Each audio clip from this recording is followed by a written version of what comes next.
안녕하세요. 커피앤톡입니다. 오늘도 와주셔서 감사드리고요. 바로 사연 읽어보겠습니다.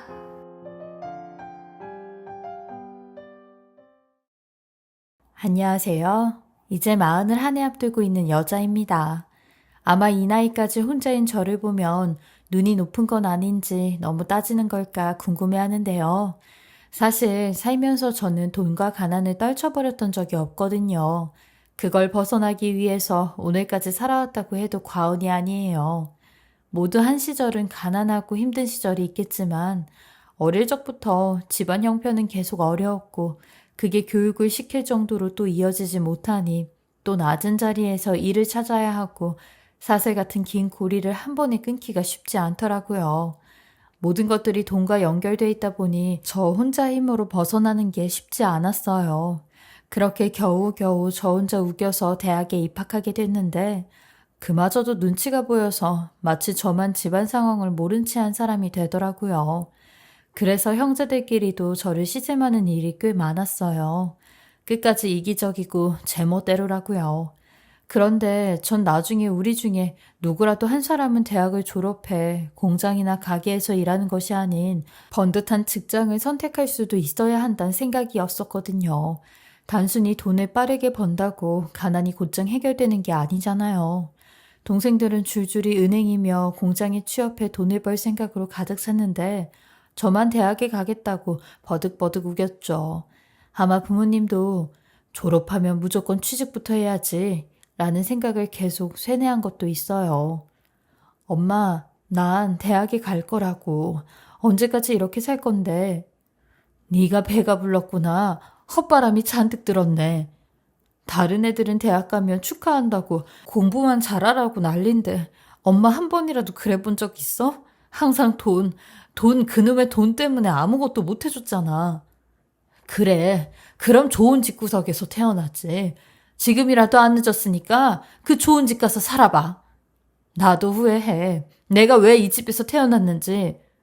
저 말버릇 봐, 이 버릇없는 게. 공부 잘하고도 칭찬을 한 번 받아본 적이 없어. 상장을 그렇게 받아오는데 엄마한테 칭찬 한 번도 받은 적이 없어.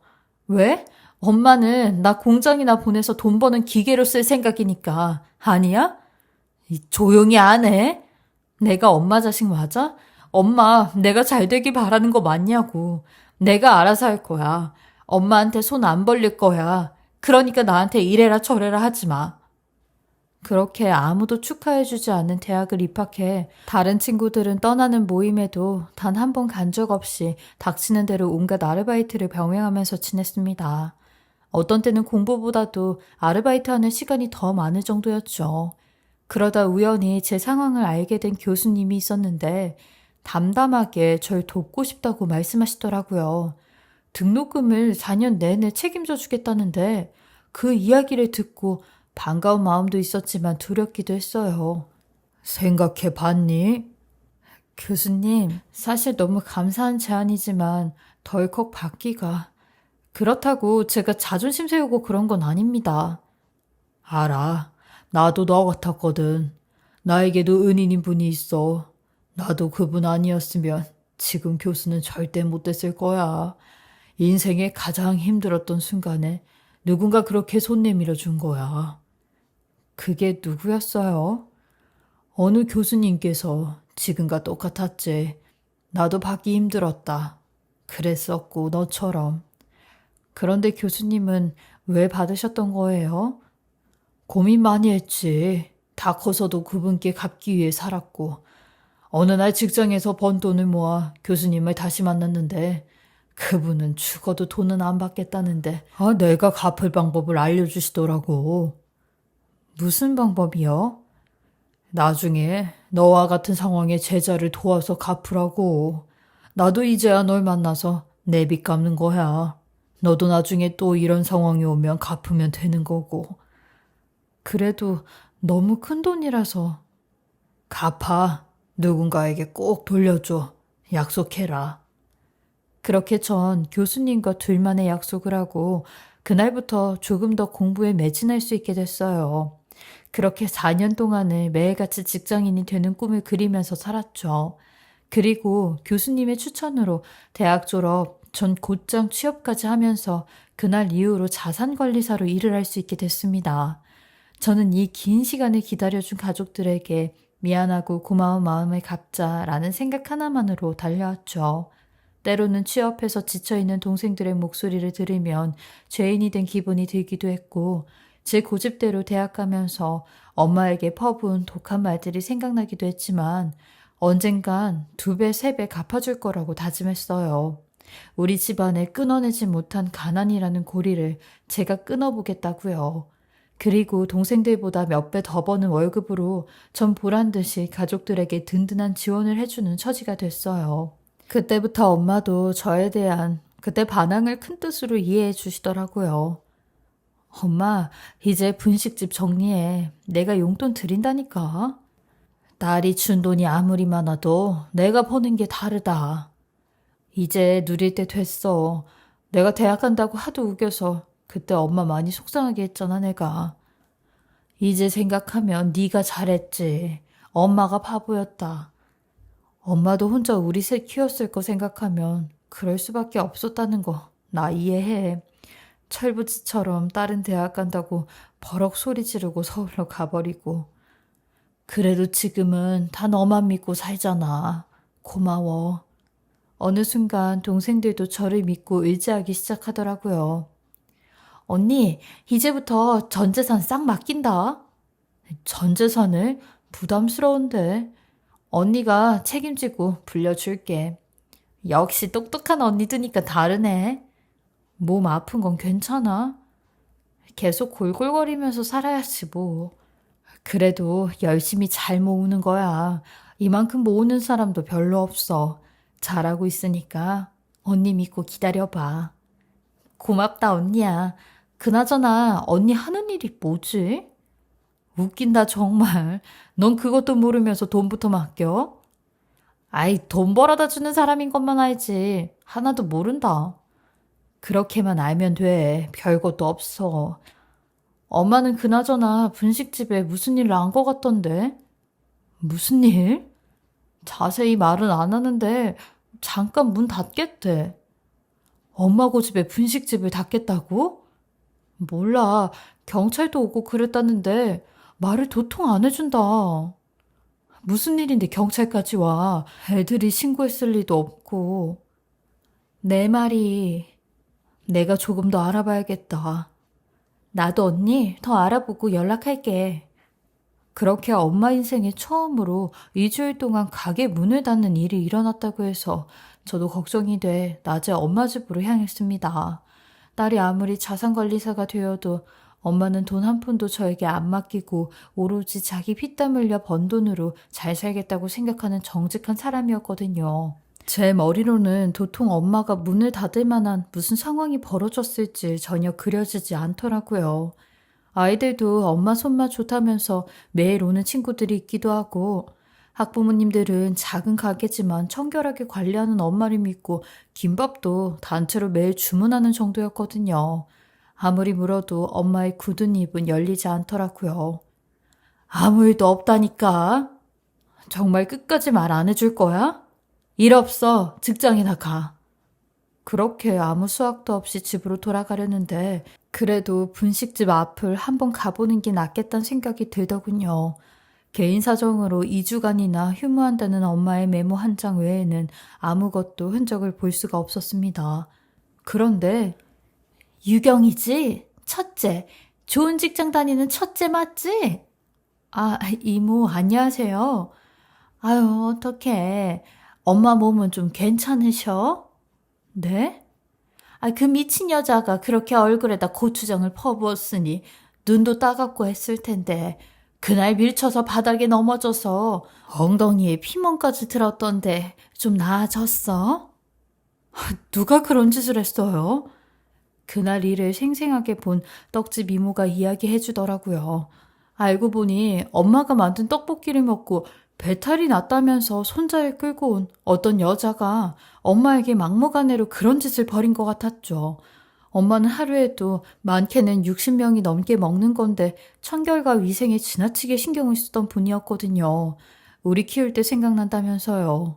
여름철에는 그런 일이 어쩔 수 없이 생길 수도 있다지만 한겨울에 무슨 그런 일이 있나 싶어서 기가 찼습니다. 그렇다면 그날 배탈 난 아이들이 더 몇 명은 있어야 말이 되는 건데 혼자 와서 이 몰상식한 짓을 벌였을 여자를 생각하니 제 손이 다 바들바들 떨리더라고요. 게다가 우리에겐 아무런 내색도 안 하고 엄마가 혼자 그런 짓을 당하고 있었을 장면이 그대로 그려졌습니다. 그 여자 아주 이 동네에서 유명해, 진상으로. 이모도 아는 분이에요? 이 아파트에 가끔 손주 봐주러 오는 할머니거든. 심지어 할머니예요? 엄마 또래지 따. 뻑하면 와서 환불해갖고 떡도 맛이 없네 있네. 다짜고짜 쉰 거 팔았다고 하고 나도 몇 번 당했어. 자꾸 그러니까 네 엄마가 안 판다고 한 거 같아. 아니 팔지도 않았는데 무슨 배탈이 나요. 그러니까 얄밉지. 그 애한테는 괜히 해코지 당할 것 같다고 안 주더라고. 먹지도 않은 걸 배탈이 났다고 오니 얼마나 작정하고 덤빈 거야. 못된 년이지. 엄마가 끝까지 이야기를 안 하더라고요, 이모. 아이고, 그럼 내가 다 이야기한 거야, 지금? 아, 못 산다. 이모, 이거 제 번호예요. 혹시 이런 일 또 있으면. 알아, 안다. 엄마 성격에 말 안 하지. 내가 연락할게. 이런 일이 있을 때마다 엄마에게 손 안 벌리고 살겠다던 제 말이 그렇게 후회로 남더라고요. 엄마는 종종 그 말이 그렇게 미안하다면서 이젠 엄마도 자식들에게 짐되지 않게 손 벌리지 않고 살겠다는 말을 하곤 했어요. 그게 이럴 때도 이어지는 것 같아서 모든 게 다 제 실수인 것 같았죠. 그래도 엄마가 모른 척하고 있는 거니 동생들과도 이 일은 우선 묻어두기로 했죠. 그리고 저는 그쯤 느지막이 연애를 시작하게 됐습니다. 제 회원으로 만난 사람인데 항상 고마운 마음을 잘 전하는 사람이었어요. 이번에도 잘 신경 써주셔서 감사해요. 작은 선물 하나 준비했는데 또 거절하지 마시고요. 받아주세요. 한 번만. 다시는 안 드릴게요. 이번이 마지막이에요. 저는 제 할 일을 한 거예요. 알아요. 그래도 제발 고마운 마음 전하게 해주세요. 절 자꾸 밀어내니까 제가 뵐 때마다 긴장이 되잖아요. 저는 다 믿고 통장까지 열어서 보여드리는 사이인데. 알겠습니다. 마지막이라 생각하고 받을게요. 밖에서 한번 따로 뵙자고 하면 안 받아주실 거죠? 밖에서 왜요? 저 괜찮은 남자라는 거 보여드리고 싶어서요. 항상 상담하면서 만나던 사이라 이성적으로 느낀 적이 없었던 사람인데 저에게 호감을 보이니 그날부터 조금씩 다르게 보이더라고요. 아무래도 자산을 관리하는 일이 그 사람의 가치나 일을 다 깨고 있어야 해서 이미 어떤 사람인지는 조금 파악할 수 있는 느낌이 들었었죠. 항상 성실하게 모으는구나. 이 사람도 나처럼 과거의 관한을 벗어나기 위해서 노력하는 걸까 하는 생각이 들었었죠. 그리고 처음으로 밖에서 함께 식사하던 날, 이런 말 하면 부담스러워 하실 것 같은데, 저 가난하게 컸어요. 그게 티날까봐 가리려고 애쓰고 살았는데요. 좋아하는 사람 생기면 한번 말해보고 싶었어요. 제 가족 가난 벗어나게 해주려고 이 악물고 벌었어요, 여태껏. 자랑스러운 일이에요, 그거. 아주 대단한 일이라고요. 속 시원하네요. 처음 말해봤는데. 사실 저도 그렇거든요. 돈이라는 걸 목표로 갖고 모으는 사람한테 못 이기는 것 같아요. 대단하시네요. 그렇게 몇 번의 데이트를 통해 이미 그 사람의 직업이나 자산을 다 파악하고 있다 보니 더 빠르게 가까워졌고 감추고 싶어 했던 가난이란 그늘까지 꺼내서 나누다 보니 어느새 모든 것을 나누는 연인 관계로까지 발전했습니다. 마흔이 다 되어가는 나이니 하루가 1년처럼 흐르는 것 같아 서로 결혼도 서두르기도 했죠. 엄마는 항상 자신의 존재가 짐이 될까 걱정하는 분이라 제가 마음에 드는 사람이라면 누구라도 사위로 받아들이겠다는 편이라서 이 소식을 전하자마자 정말 행복해했죠. 노처녀 드디어 탈출이네 내 딸. 속이 다 시원하다. 엄마 곧 상견례 잡을 거야. 그날은 문 닫아. 알지? 고추장 묻히고 안 갈 거니까 걱정하지 마. 엄마 당당하게 와도 돼. 내가 그 사람 돈 얼마나 많이 불려줬는데 다 능력에 반해서 결혼하는 거라니까. 당연하지. 우리 딸 아무나 못 데려가지. 사돈댁은. 평범해. 이 집도 엄마가 혼자셔. 너하고 잘 통하겠네. 둘 다 돈만 벌어서 빌딩 사는 맛에 사는 거 아니야? 너무 둘이서 돈 하면서 살지 마. 왜? 엄마 돈 좋아하면서. 후회돼서. 요즘 애들 보니까 엄마들이 예쁘게 키우더라. 대화도 많이 해주고 여유도 있고. 너도 곧 애 낳으면 꼭 그렇게 키워. 막박하고 급하게만 키우지 말고. 알았지? 시집부터 각오하자. 벌써 애 얘기야. 날짜 잡히면 말해. 엄마가 다 맞춘다고. 그렇게 좋은 식당에서 자리를 마련해 떨리는 마음으로 양가 부모님을 기다렸습니다. 저도 그날은 괜히 긴장돼 미용실에서 엄마와 함께 꽃단장까지 해서 준비를 했죠. 그래도 처음 뵙는데 어느 정도는 갖추고 가야 한다는 생각에서요. 아무래도 제가 남자친구 자산을 3배 넘게 만들어준 사람이다 보니 그 집에서도 저에 대해 엄청난 고마움을 갖고 있더라고요. 꿀릴 건 딱히 없겠다는 생각도 들었지만 또 예의는 갖추고 싶었어요. 엄마와 둘이 앉아 물만 꼴깍 어색하게 마시고 있는데 시어머니가 도착해 들어오더라고요. 그런데 반갑게 일어서서 인사를 하다 안녕, 잠시만요. 죄송합니다. 얼굴이 갑자기 사색이 되더니 화장실로 다급히 피하듯 사라지더라고요. 덩달아 저도 당황해 엄마를 쫓아갔는데 한쪽에서 전화하는 목소리가 새어 나오더라고요. 그 여자라니까. 나한테 고추장 부은 그 미친 여자. 아니 하필이면 이런 자리에서 내가 애 결혼 망칠 수도 없고 모른 척 해야겠지. 몰라. 그 여자는 참 뻔뻔히 듣기더라. 알면서도 모른 척. 아이고 심장이 떨려서 일단 들어가야지. 가서 연락할게. 미치겠다 정말. 엄마, 저 여자가 그 사람이야? 무슨 소리야? 들어가자. 내가 너무 긴장했어. 다 들었어. 감출 생각 하지 말고 당장 나 따라와. 엄마는 저를 뒤따라오면서 말렸지만 이미 방 안에서는 애들 코 묻은 돈으로 살아. 내가 안다니까. 엄마를 다 알고 말하는 이야기가 들려오더라고요. 저는 엄마 팔을 끌고 당당히 그 여자 앞에서 소리를 쳤어요. 사과하세요. 왜 엄마가 피해? 무슨 잘못을 했다고? 다 알고 계시죠? 사과하세요, 당장. 아니, 오해가 있었던 것 같은데. 오해요? 아니, 유경 씨. 그래. 엄마랑 나랑 오해가 있었어. 그때 우리 손주 배탈이 나서 내가 너무 속상해서 눈알이 확 뒤집혔어. 자식 가진 부모라면 다 이해하시죠? 우리 문제는 우리가 잘 풀 거니까 사돈 잘 이야기하시죠. 오히려 아무 일도 아니라는 듯 넘기려고 하더라고요. 대체 무슨 일이 있었던 거야, 엄마? 놀란 남자친구는 저와 자기 엄마를 번갈아 보더라고요. 잘 들어. 우리 엄마 가게에 와서 먹지도 않은 떡볶이를 먹고 배탈이 났다고 고추장을 얼굴에 퍼붓는 미친 짓도 모자라서 밀치고 가서 피멍이 들었어. 너희 엄마가 버린 짓이라고. 그게 너희 엄마 인성이라고 말해주는 거야. 엄마, 진짜야? 아니, 오해라니까, 유경씨. 잠깐만.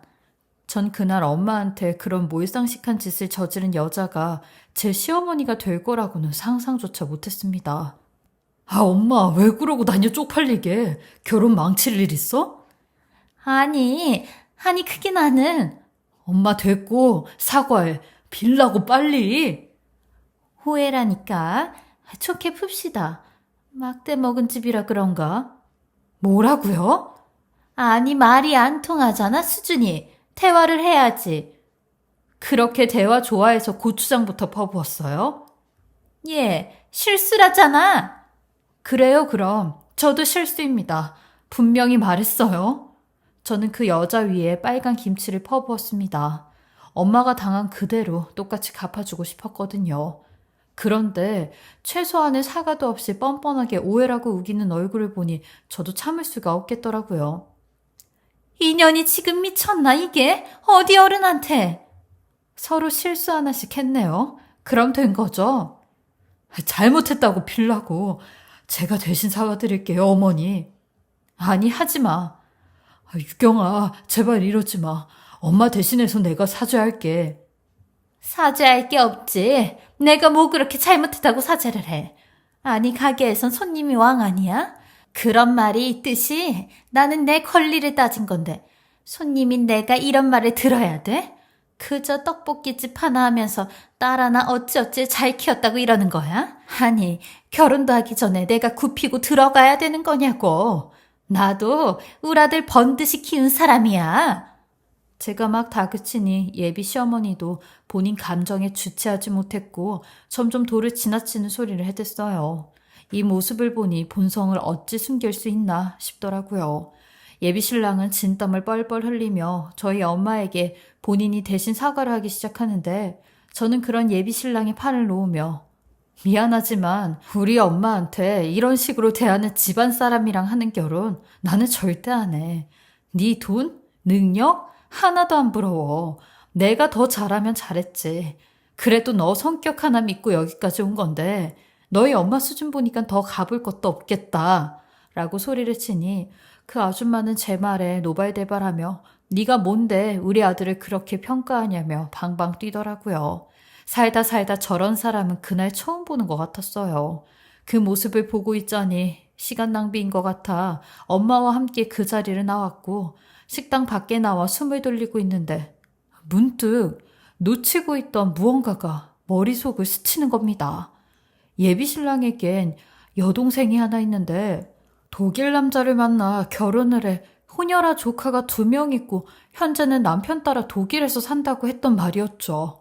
저는 번뜩 그 말이 생각이 나 엄마에게 저 아줌마가 데려온 손자가 혹시 혼혈아였냐고 물었어요.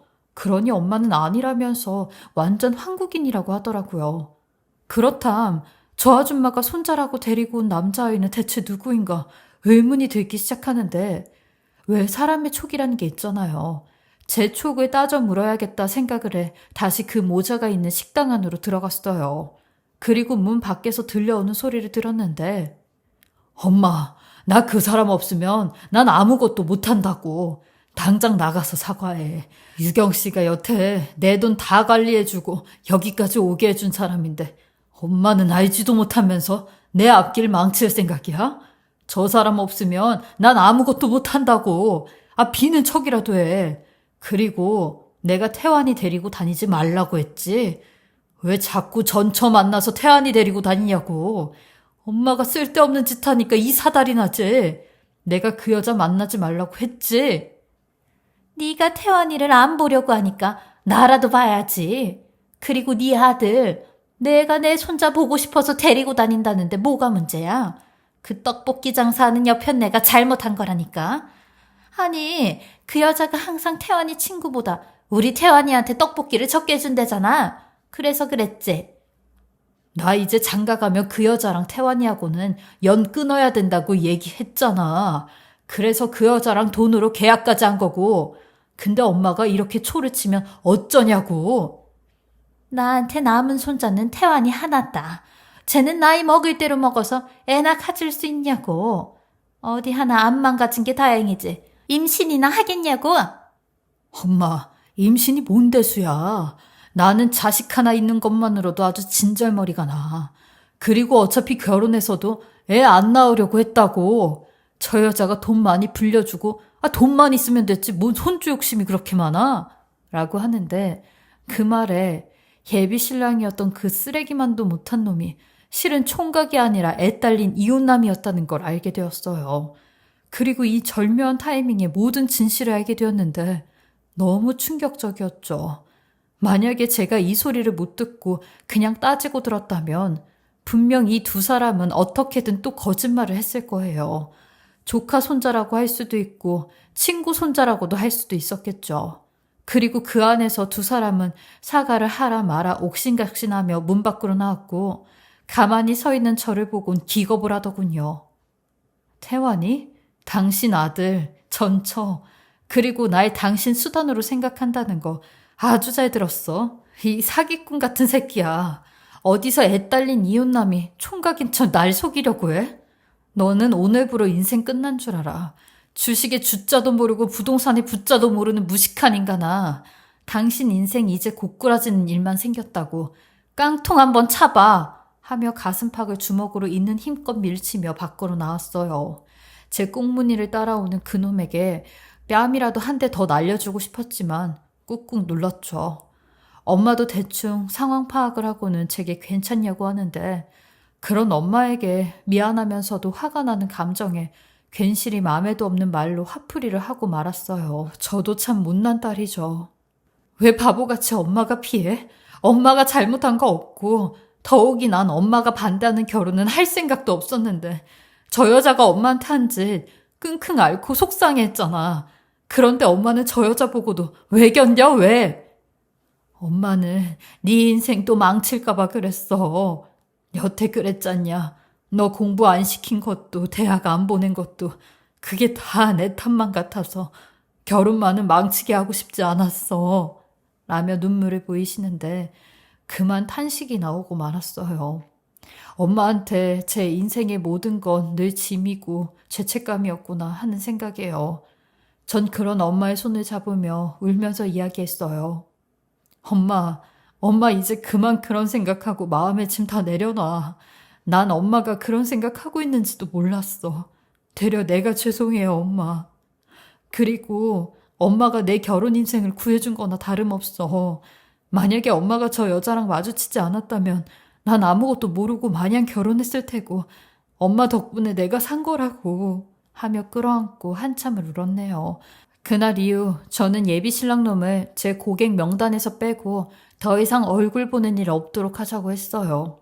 그러니 제 직장, 집 따질 것 없이 계속 찾아와 무릎 꿇고 용서해달라고 했고 저는 계속 이런 식으로 찾아오면 스토킹으로 접근 금지 신청할 테니 남은 인생 조용히 살고 싶으면 알아서 행동하라고 따끔하게 얘기했네요.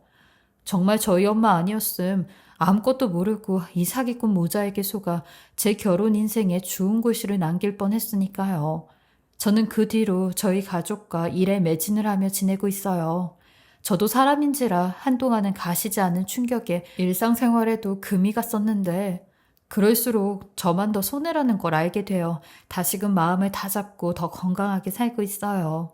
그리고 그날 일을 겪어보니 가난했다고만 생각한 우리 집안이 얼마나 좋은 마음으로 바르고 성실하게 잘 살아온 집인지 새삼 알게 되었죠. 어디 가서 부끄러운 짓 한 건 전혀 없으니 이 정도면 잘 살았다고 말해도 될 것 같았어요. 도리어 좋은 마음으로 성실히 일하는 엄마가 더 자랑스러웠고 이런 엄마 때문에 제가 복을 받았는지도 모른다는 생각이 들었어요. 그리고 그날 이후로 일적으로 엮인 사람은 절대 안 만나겠다는 조건도 하나 더 생겼죠. 비록 노처녀 생활이 더 길어질지 모르겠지만 엄마 말대로 마음에 가진 게 많은 부자하고 만나서 잘 살아보려고요. 여러분들도 저처럼 혼자라면 좋은 사람을 볼 줄 아는 눈을 가지셨음 하고 제 경험담을 토대로 여러분들은 부디 실수하지 않으셨으면 좋겠습니다. 저의 이야기 들어주셔서 감사하고 늘 건강하시고 평온한 날들이 가득하시길 바라겠습니다. 지금까지 커피앤톡이었습니다. 오늘도 끝까지 함께 해주셔서 감사하고요. 저는 다음 영상으로 또 찾아뵙겠습니다.